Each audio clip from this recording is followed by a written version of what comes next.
Partner. हाँ इतना time कहाँ लगा देहले हो? अरे उमर खा बाची से भेंट हो गई रहा, करे के नाथे में देर हो गई।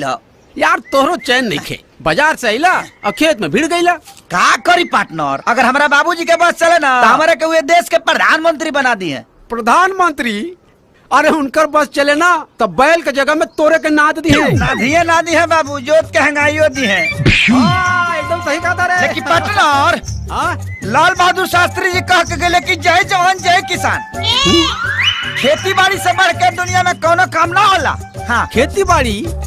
अरे तू पगला गई बड़े करे, ते जवानी का गोबर गोथार में जियान करे के चाहता रे। हमारा नजरिए से तुम देखोगे तो समझ जाओगे। अरे तोर नजरिया गई तेल लेवे काहे कि तोरो नजरिया भी तोर बुढ़वा बाप खानी हो गई बा। हम कह रहे हैं तो एक बार देखने में कहा जाता है जी। हाँ तो पार्टनर बुझा गई, तोरो खेला खत्म है बा। तो देख लिए यही खेती गृहस्थी के चक्कर में तोर बुढ़वा बाप तोरा के काम करवा करवा के मुआ न देहलस तो हमरा नाम पे कुत्ता पहुंच दिया। पार्टनर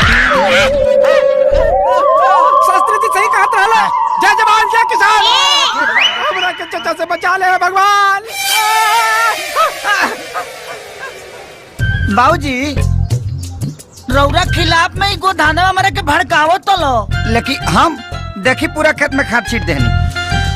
हाँ बेटा, खाद तो छीट देला जी, बहुत बढ़िया कहला। लेकिन वो कहा ना बेटा कि खाद जो बा वो अपना खेत के जगह दूसरा के खेत में छीट दे। दूसरा के? हाँ बेटा, हमारा कब तक तू सुधरबा कबे बेटा? सुधर जाए। कब सुधरबा? सुधर जाए बाबूजी।